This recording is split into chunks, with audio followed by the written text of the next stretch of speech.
All right, what's up, guys? Welcome to Better Globally. Today is a special day. We have James here from Freedom Files. James, you're actually my first remote podcast, so it's an honor for sure.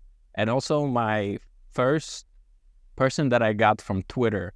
And I've been like really into the Twitter community, so I really appreciate you hopping on. Thank you so much. You're very welcome, Uh, Ben. Glad to be here. Could you give people a quick introduction, just a few sentences about you so they can get a more clear idea before we get started? Yeah, as far as your audience and the Better Globally audience cares, I'm 26 years old. About 2 years ago, I quit my job. 3 days later, I started my own business, which is kind of a risk for a risk-averse person like me. And about 6 months later, I left my home country of the United States. Again, another big risk. Most people would say that's a risk. And have lived in 7 countries here in Latin America over the last 2 years, but really settled in on Colombia, where I now live. Have grown my business to a sizable size and have started another business. So I'm sure we'll go down a couple different angles as it relates to travel, building a life of freedom, and entrepreneurship. Yeah, absolutely.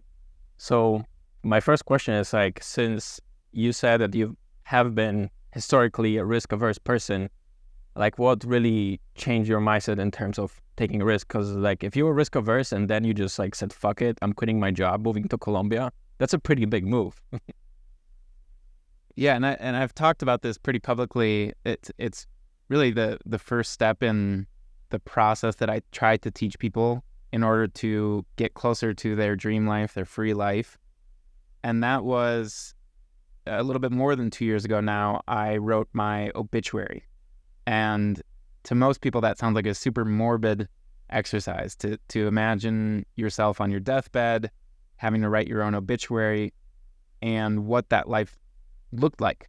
So I pictured that I was 95. I had this family around me. I had homes around the world. I owned multiple businesses. I was wealthy. I had made a big impact on the world. And in that moment in my life, when I was writing this obituary, this very like fantastical obituary, I wasn't living out a lot of those things that I had written down. So that told me that I had to make a lot of changes. And in order to live the life that I wanted to live, some risks had to be taken. And that is what originally led me to quit my job and then 3 days later start my own business with really zero plan. But that was the obituary was definitely the catalyst in that whole process. Oh yeah, I mean, honestly, do you often think about death? Do I often think about death? I probably think about death a little bit more than the average person. I'm a big fan of Ryan Holiday.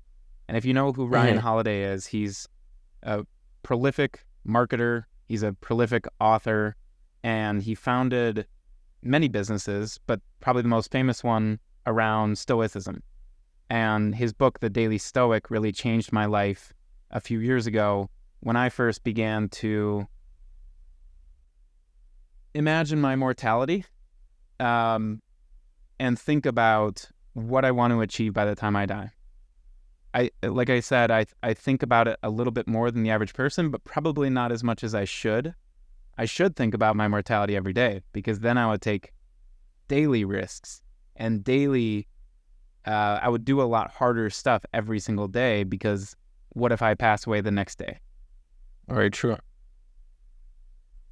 I totally feel you in terms of taking risks. I always ask, whenever there's some kind of risk that I need to take, I always ask myself the question, am I going to die?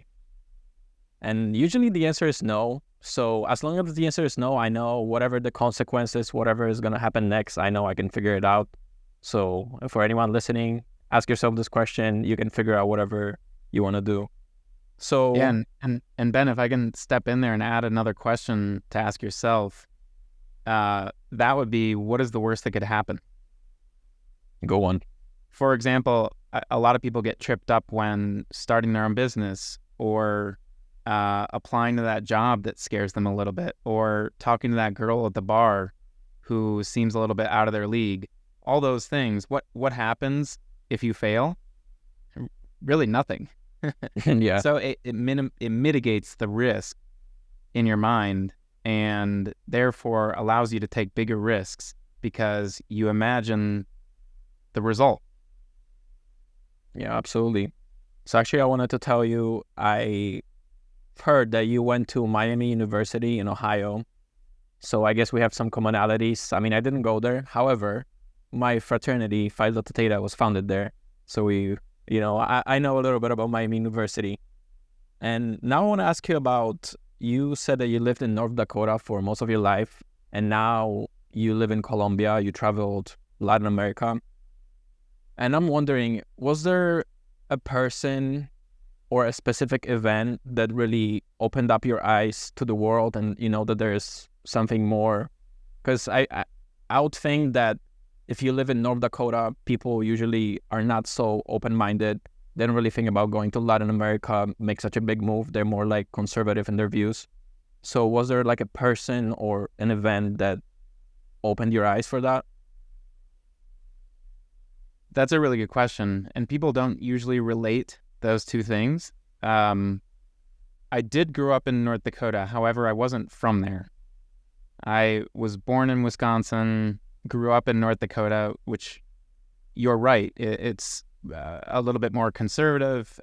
Most of the people there, most of my friends, they're born there, their parents are from there, they go to school there, they marry there, they have kids there, they work there, and then they die there. That's how it works, and that's okay. For a lot of people, that's how they want to live their lives. That's the more conservative lifestyle that you're talking about. However, I wasn't from there, so it was a little foreign to me, that lifestyle. I did bounce around the rest of the Midwest before coming down here to Latin America, but I was lucky enough to grow up in an upper middle class household, and we were well traveled. I had the opportunity to go to Europe. We often went to Mexico and the Caribbean for vacations and stuff like that. So my mind was open, and I had traveled around the United States and Canada. My mind was open, probably more so than people think when I say that I'm from North Dakota. And another thing I'll add is that there are a lot of similarities, culturally speaking, between my experience here in Latin America and that which you would find in North Dakota, for example. Very family-oriented, conservative, not politically speaking, but conservative, traditionally speaking, values-oriented, family-oriented. People don't really realize that there can be similarities between such distant lands like North Dakota and Colombia, which feel like half a world away, but the cultures are actually very similar. I'm glad you said that, because I see a pattern, between people being open-minded and traveling. The more people travel, the more open-minded they are. So since you traveled to Caribbean, you went to Europe multiple times, probably different countries, you got to see the world. And I think this is what really opens people's minds, because usually when you talk to people that are really close-minded, they would never leave their home city, or if they go to just a different state.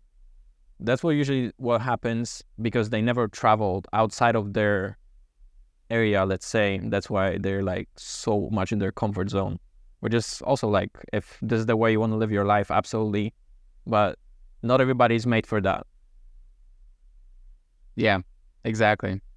And I will say also, because I grew up in an environment like that, a little bit more conservative environment in North Dakota and around the Midwest, I think that also attracted me to Colombia.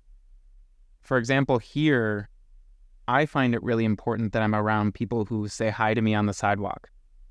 I find it really important that I'm surrounded by people who are warm and friendly and kind and welcoming.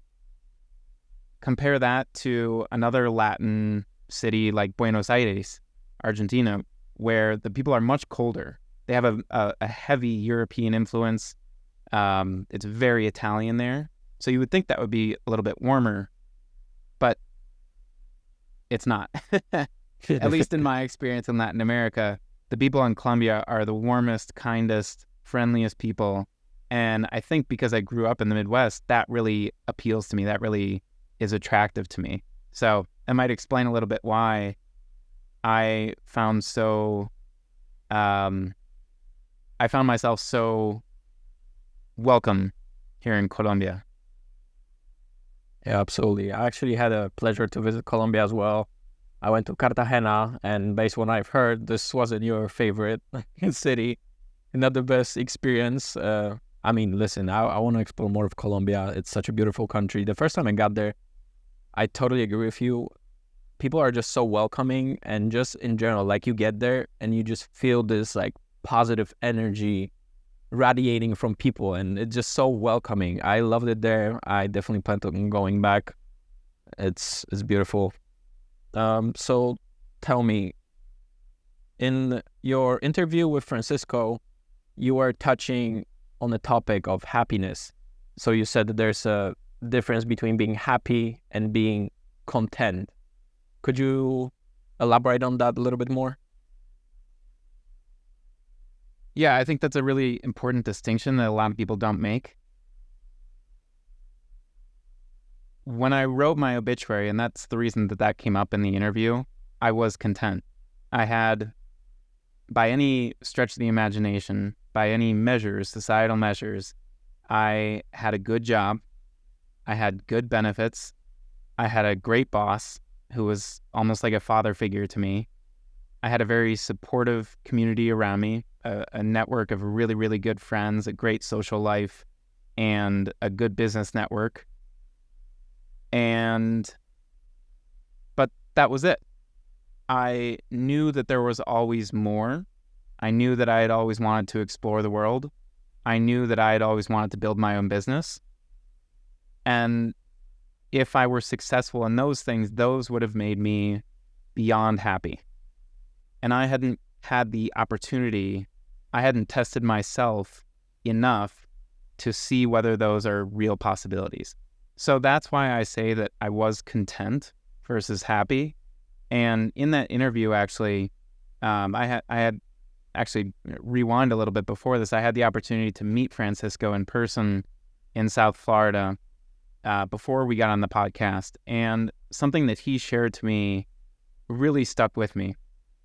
And that was some insights that he pulled from a book about the comfort crisis. I think the book is called Comfort Crisis, where people today get so wrapped up in their day-to-day, they get so comfortable with their circumstances that they're not willing to push the envelope. They're not willing to take the extra risks enough to get out of their comfort zone, enough to learn more about themselves and the world around them. And that stuck with me. I wish I had heard that 3 years prior, so that those risks that I did take 2 years ago felt a lot easier.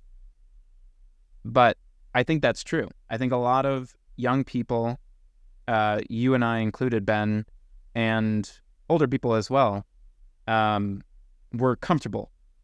And I think that's very similar to content. We're comfortable in our ways. We're comfortable with our jobs. They're good enough. But what if we took that extra step to be supremely happy? What if we took that extra step to accomplish the things that we had always imagined that we could do, instead of just being okay with things, just being content with things, just being comfortable with things? I think there's a big difference between that comfort and putting yourself out of your comfort zone to give yourself the opportunity to be even happier. I think this is where the life actually starts, when you actually get out of your comfort zone. The life of your home, in your hometown, with all the people that you know, with the city you know, it is comfortable. But I feel like people don't realize it, that there's so much outside of that. I also had a big move in my life. I lived in Poland for 20 years basically, and then moved to United States, here to Miami for university. And it's been such a big culture shock, but honestly, this was the best decision I could have ever made in my life. Just being here, this whole experience so far, it's been 3 years, taught me so much. I'm a completely different person. Now I'm on to, bigger, finer things. Maybe also move to Latin America. That would be great. I see more and more possibilities and just opportunities there. And Ben, what would have happened if you didn't take that risk? I wouldn't die for sure. No, I mean, if I didn't take that risk, I would probably be, like you said, content. I would be comfortable in my situation. I would probably find a job, but always in the back of my mind, there will be a thought, there must be more to life. I don't want to be stuck in the same place with the same people that are close-minded. I want to surround myself with people who think bigger, who know that there's more to the world. And just in general, I think traveling opens up your eyes to more opportunities. And also coming from Poland to Miami specifically, it's also not just American culture, but it's also a lot of Latin culture. So I got to learn about both. I'm super happy.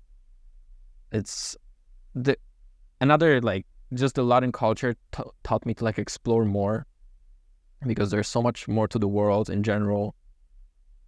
I love it here, man. I'm not gonna lie. Yeah, I'm glad you do. I was thinking about something while you were talking about your experience, and that I think it's our obligation to fulfill our potential. And if we're simply content in the current state of our life, of our circumstances, and we're comfortable in those circumstances, then we cap our potential. We get so comfortable that we're not willing to push the boundaries to live the life that we were always destined to live, and that's fulfilling your potential. So you think about like a battery pack. Battery pack has a certain amount of capacity, right? Most people are at, I don't know, maybe hover between 50 and 100% of that battery pack in terms of their potential, their willingness to fulfill their potential. When you start taking risks, calculated risks, and getting outside of your comfort zone, it's almost like attaching another battery supplement to that battery pack and giving your battery bar an extra 10%, 20%, 30%, 40%, 50% than you ever had before. Otherwise, you're limited. You have a limited potential, and people might butt up to the top of that potential, but they're not going to go anywhere near the 110%, 120%, 130% that they're probably able to get to if they just took that extra jump or took that extra risk. So you're coming to Miami from Poland was probably that first big step for you that opened up a whole new package of opportunities and benefits to your life that you would have never realized had you stayed in Poland. Absolutely. Actually, when you said that, it made me realize I think I was missing this word potential. I just felt like I have potential for more, and if I knew that if I stay there, this potential would be unfulfilled.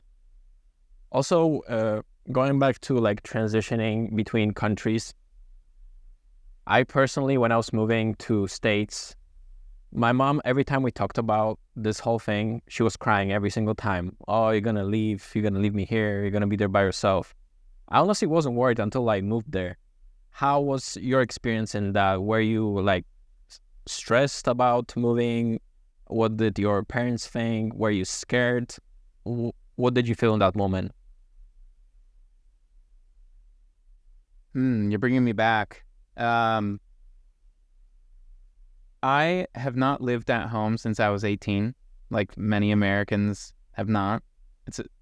If you get outside of the United States, you realize that is not very normal, where people leave the home at 18. It's very normal in the United States, not so normal elsewhere in the world. Agreed.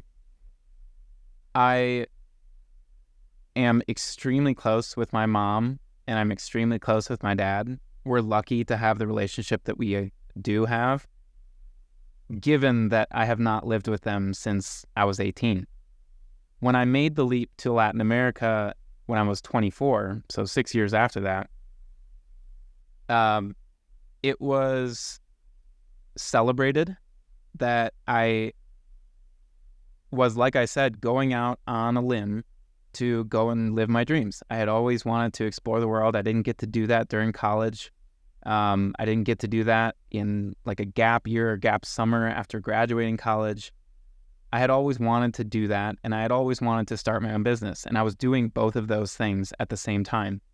So they knew that I was chasing something that I had always wanted to chase. For that reason, they were very happy for me.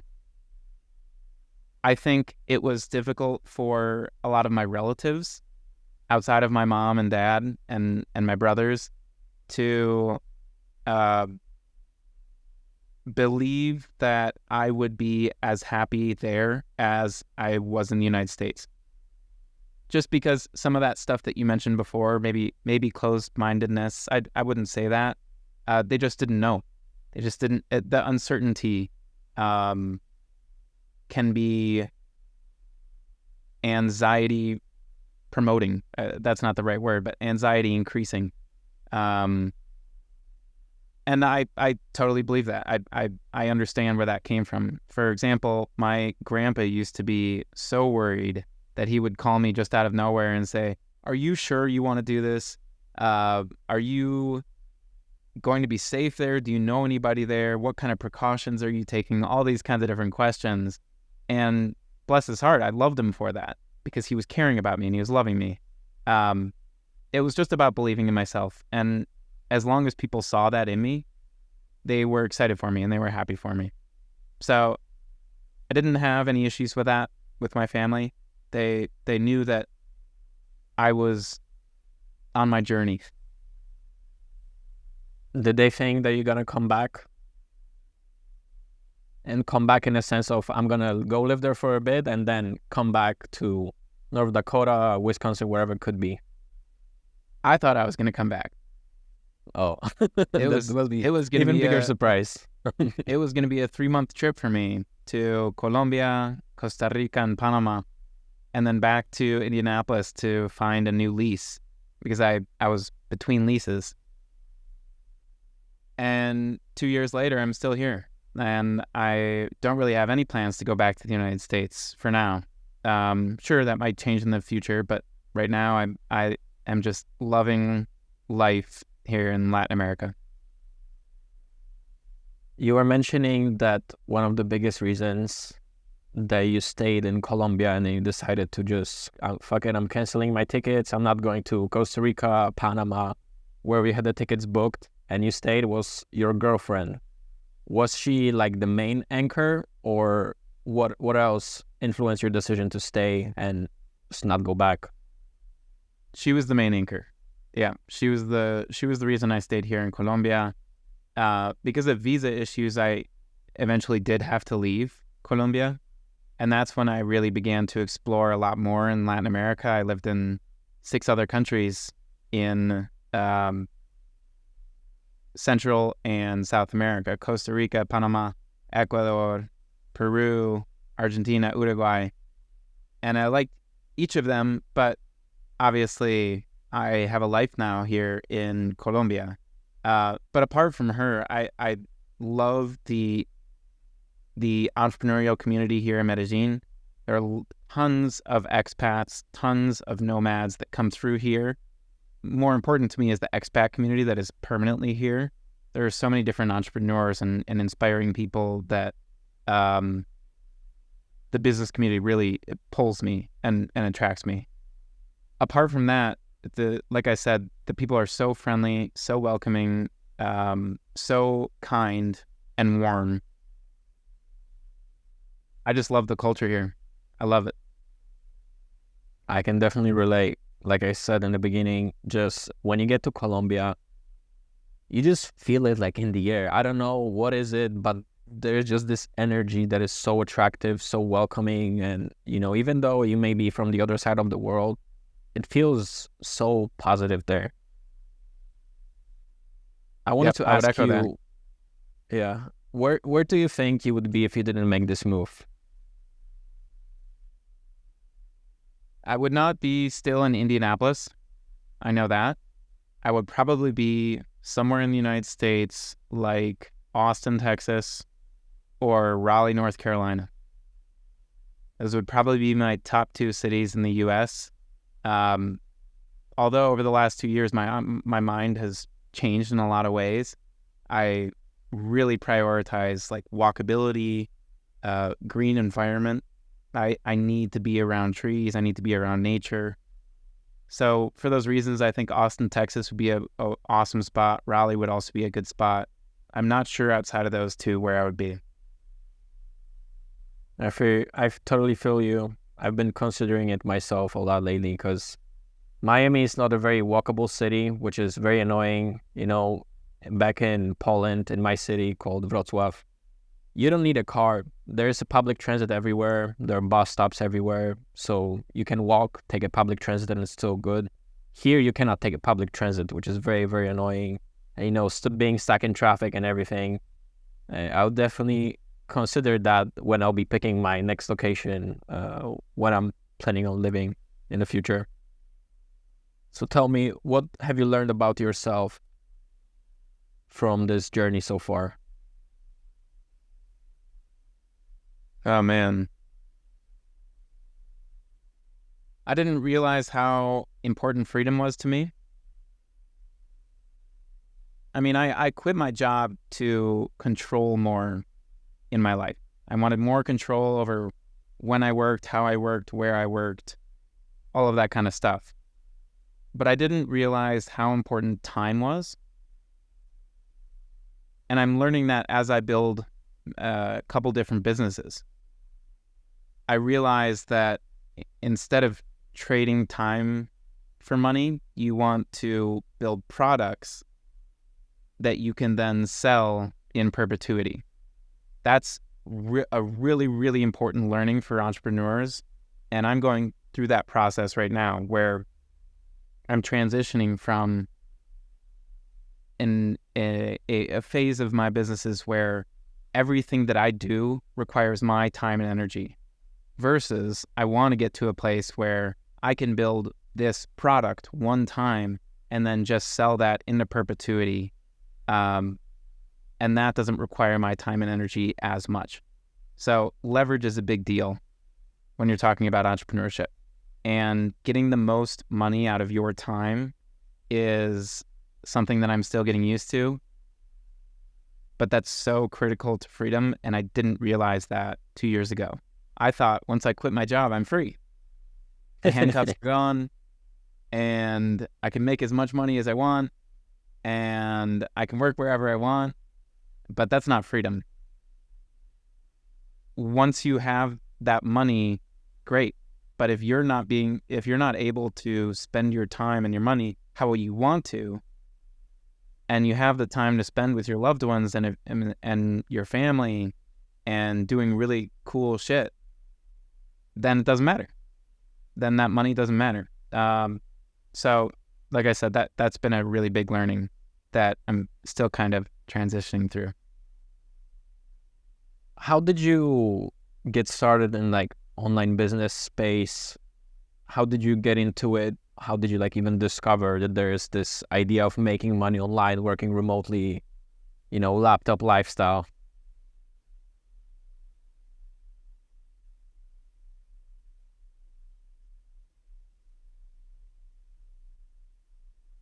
I was lucky enough to have a dad who was entrepreneurial. He was an orthodontist and just sold his practice. Congratulations to him on that. But inside of an orthodontics practice, you're the boss. You have to do all the marketing. You have to do all the sales. You have to make sure that customers are happy, customer service. You have to do the work and actually provide the service that makes people come back and talk to others and spread that word of mouth. So he taught me a lot about the value of owning your own business and the leverage that gives you.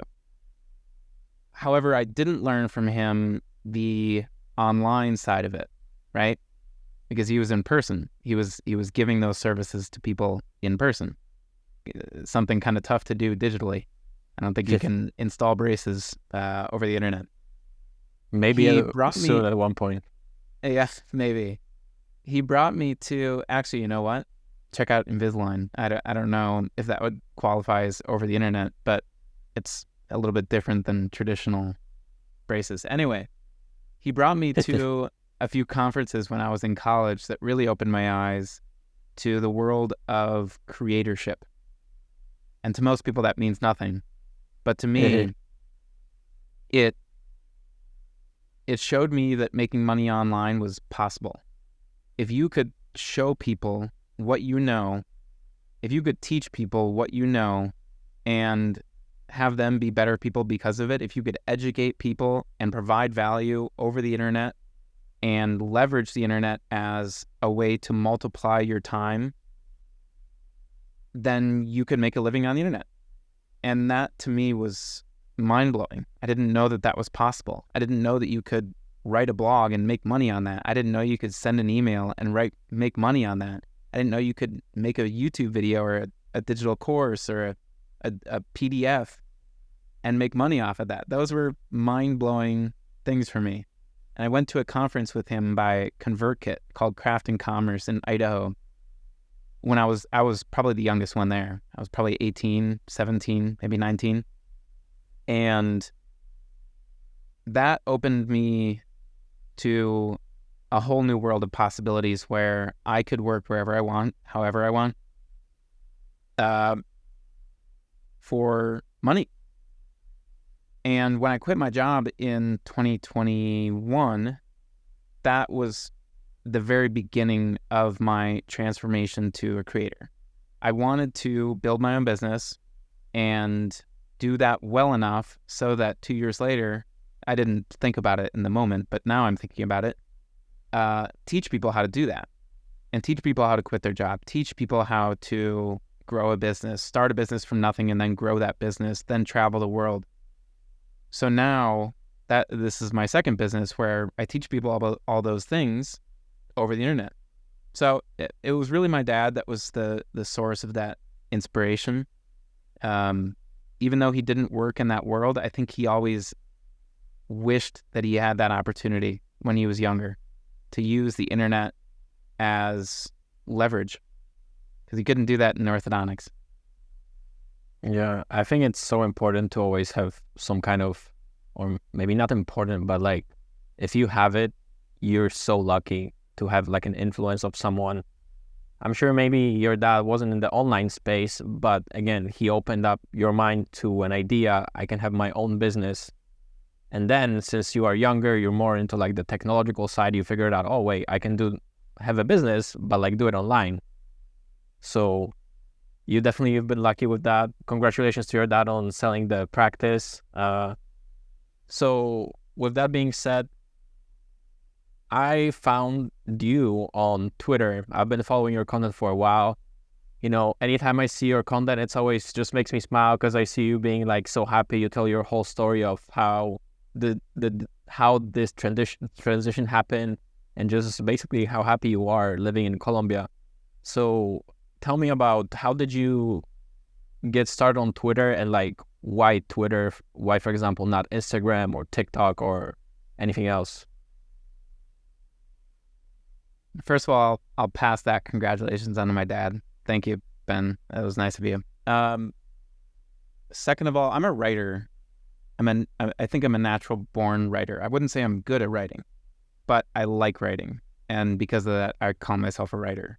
So Twitter came naturally to me. It's a text-based platform versus Instagram, which is much more obviously visual-based, photo-based. I was lurking on Twitter for about a year and a half before I ever started posting. I didn't start posting until like March of 23. Before then, I was just using it as a tool to learn about the latest, greatest spots in Latin America, really. And I followed a little bit of the money Twitter folks and what they were up to.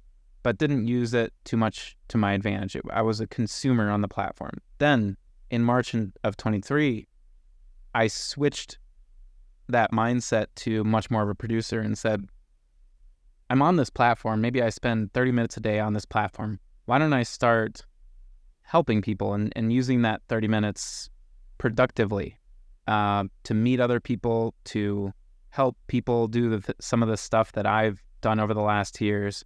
So I shifted from a mindset of consumption to production, and Twitter was just naturally that first platform that I had access to because I was already on it. I wasn't on any other platforms. Now I'm sprinkling in YouTube, which is just a blast.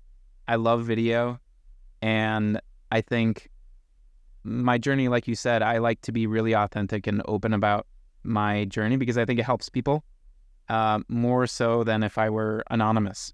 I don't think my story would have as much pull. I don't think it would help people as much if I weren't open about who I am, where I came from, what I'm doing, where I want to go. And YouTube is even more open, where you see my face, you get to learn who I am and what I'm about through the word, through verbal and just verbal arts. It's very different. So it's a big learning curve for me on YouTube.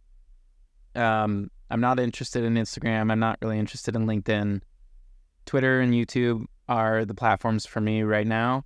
And you might also see a lot of the stuff that I write on Twitter is pretty much a duplicate from what I write on my website. So it's a lot of writing on those two different platforms, and a lot of what I do on YouTube is just that written content repurposed for a video format. Because it's hard for me to just riff out of nowhere like I'm doing on this podcast. This is definitely out of my comfort zone. So a lot of those are scripted, but we'll see in the future how that all plays out. I don't think there's an issue with like scripting videos. I mean, I personally, I totally feel you because it's sometimes just like weird to turn on the camera and like start speaking, you know, there's no one there, whatever. It's just a different feeling. But I think like scripting is good maybe for like a frame for, okay, I want to say this is more or less the point I want to say. You know, obviously once you start recording, you just add to it. So tell me, with everything that you know now, if you had to do this move again, what would you do differently? Good questions, Ben. Probably you would say that do it faster, but let's count that out for a minute. You know, one thing comes to mind, but are you talking specifically about any of the steps that I've taken? I would say probably more in regards to you moving to South America. You know, because in the beginning you said you just went there to travel. You probably didn't really look into how does visa work and everything. So you didn't have probably the idea. And with this whole transitioning to now building the base in Colombia, what would you do differently with all the knowledge that you have now? Well, what I was actually imagining my answer to that question, when I was imagining an answer to that question, I wasn't thinking about that. So I'll share what I was thinking about before and get to the more travel-related part. I wish I had started writing on the internet sooner than I did. There's a big difference between writing and then publishing. Oh yeah. I've been writing for years. I've had a journal, not writing every day, but writing pretty regularly. But publishing was a whole different step for me and a discomfort that I had to get used to open myself up to criticism, open myself up to a lack of anonymity on the internet, to go from that consumption model, a consumption mindset, to a production mindset. That was difficult, and I wish I had done that sooner because of the benefits of getting myself out there are just innumerous. I get to talk to people like you. I get to meet people like you. both online and offline in real life. I get to expand my network. I get to think about my thoughts more. I don't think people really realize the benefit of that until they experience it. If you're just in your head, you don't get to put all of those thoughts somewhere where, one, you get to read those thoughts, and two, other people get to comment on those thoughts, whether it's right or wrong. And because of that, I'm a smarter person. I have tougher skin than I did before. I have been proven wrong more than I would have ever liked to be proven wrong, but that's all a learning curve, and it's helped me more than it's hurt me. So I wish I had done that sooner. The second part of your question was more travel related. As it relates to travel, what would I have liked to do differently? I wish I had learned another language in these 2 years. Something I haven't gotten around to doing is learning Portuguese, and I really want to learn Portuguese. My experience of learning Spanish, and I'm lucky to be fluent now because I have daily conversation with my girlfriend who doesn't speak English. So you can imagine the first few dates were pretty brutal. Now that I'm fluent in Spanish, I want to be fluent in every language because I know that it opens my world to so many more people. 600 million people speak Spanish in the world, and now I have access to them. That's really cool. That's business networks. That's just being comfortable in a new environment. That's being able to read content and consume content that I previously wasn't able to consume. I wish I had learned Portuguese in that time as well. I don't know how hard learning 2 different languages is at the same time, but that's something that I'd like to do now, and I wish I had just started that sooner. Yeah, I think also people don't realize how powerful Spanish is. I also haven't been really thinking about it until I got to Miami, and you go somewhere and even English doesn't work. Like, we're in America, and English is not good enough. I fortunately have a Cuban girlfriend, so she's also been teaching me some Spanish. It's very valuable, and even if you speak like broken Spanish and you go somewhere in Latin America, but you really try to speak the language, people look at you differently, and it's absolutely worth it. Totally agree. People are more receptive. In the United States, I think that people should learn to speak our language. Miami is a whole different ballgame, so I'm not going to get into Miami because Latinos are the majority there. Yeah. But in the rest of the United States, Americans are very much the majority, and I think foreigners should learn English for that reason. When I'm here, I wanted to learn Spanish because I didn't want to be a hypocrite.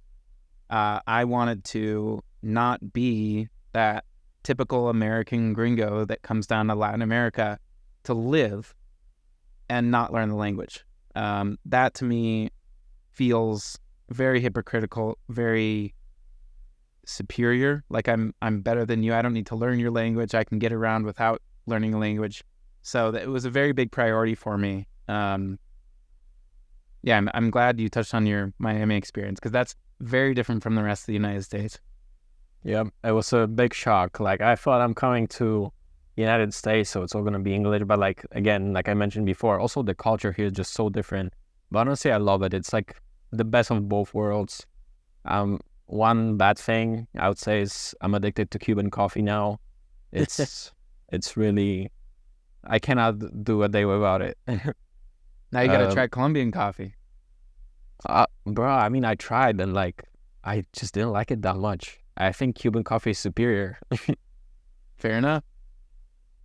So do you think that having a Latina girlfriend is a cheat code to learning Spanish? Yeah, 100%. Especially when she doesn't speak English. The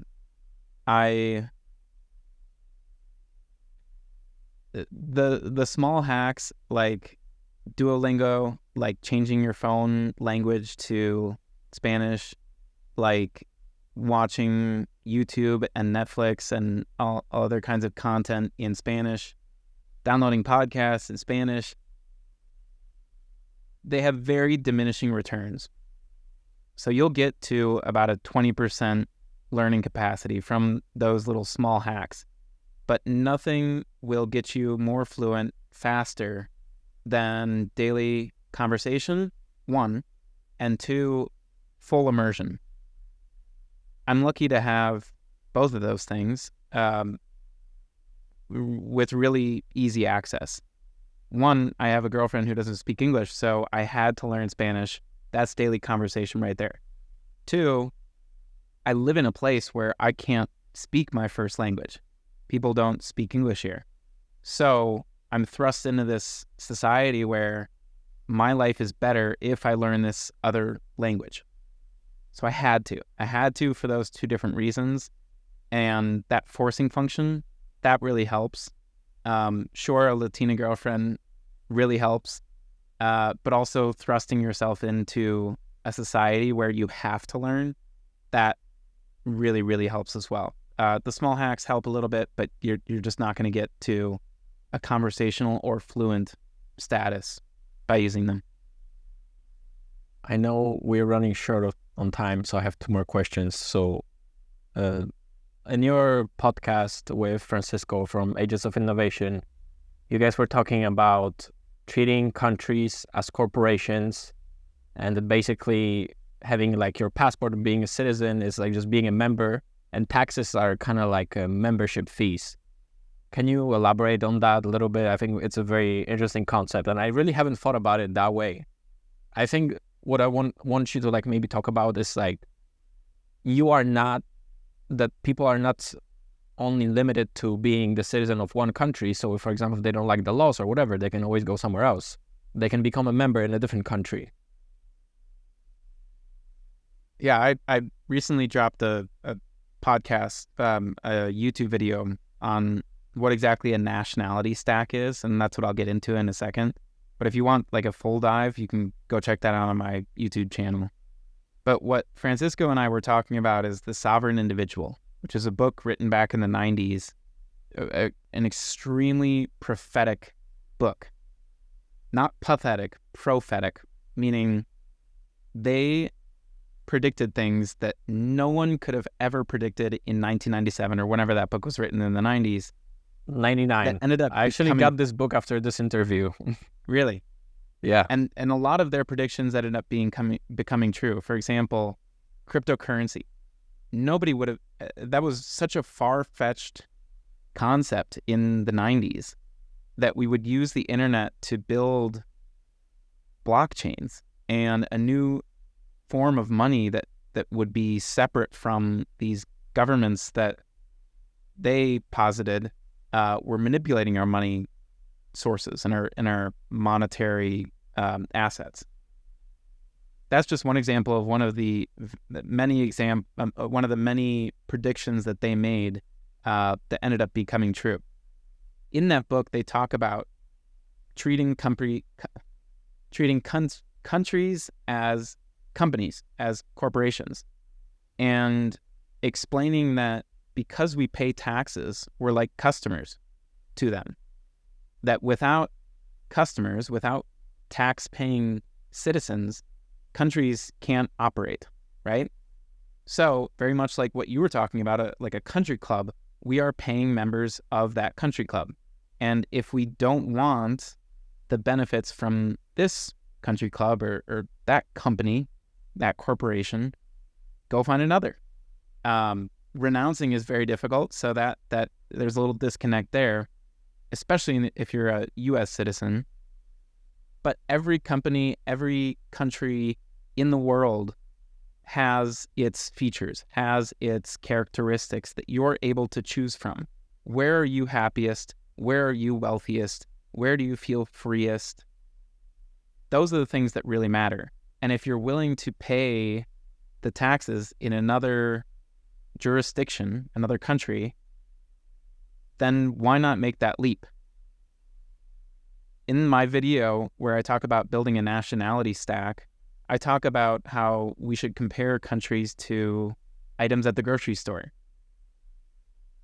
When you're picking out fruits, you're thinking about price, you're thinking about nutritional facts, you're thinking about the color, you're thinking about how many, well, maybe that one doesn't really work. You're thinking about brand, you're thinking about all these different things. And that's, I think, the way that we should think about companies. We should think about their taxes. We should think about their business climate. We should think about how powerful their passport is in terms of visa-free access around the world. And for those reasons, you should be able to move around the world and build a more robust nationality stack. You should be able to get more residencies and visas and citizenships to make sure that you live the best life you can possibly live. So they talked about that in the Sovereign Individual a little bit. They talked about that, or we talked about that on the podcast with Francisco. Yep. And then I also talked about that in my recent YouTube video. I think it's really important that young people realize that you're not trapped where you grew up. If you are healthier, if you are happier, if you are wealthier, if you're freer in another land, then why not take advantage and move there? Why not take advantage and get a visa there, residency there, citizenship there? It's also it's also a really good idea to diversify your nationality stack and make sure that when something like 2020 happens again, you have options and you're not forced into a box. Your migration routes aren't cut off. You're not forced to do things that you're not willing to do. Your bank accounts aren't frozen for any particular reason. Diversification is a really good way to minimize risk in that scenario. Absolutely. Listen, James, I still have so many questions for you. We definitely have to do a part 2, maybe in Miami, maybe in Colombia. So my last one question is, I ask this question to every single guest. So the name of the podcast is Better Globally. We explore art of becoming better, how to become better in life, health, relationships, in every area in your life. So what would you say is your number one tip to become better globally?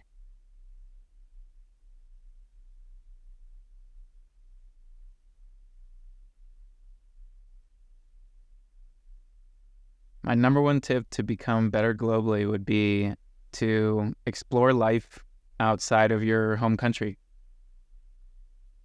and to see if you're a happier, healthier, freer person somewhere other than where you were born. Okay, you guys heard him. I usually also give a book to every single guest, but since you're not here, I'll give it to you once we meet each other in person. Awesome, Ben. I'm looking forward to it already. Thank you, James, for all the wisdom, for all the knowledge that you shared with the viewers. I learned a lot. I'm really looking forward to part 2. So thanks again. It was a great time, and we definitely have to do it again. Awesome, Ben. Thanks. Thank you so much.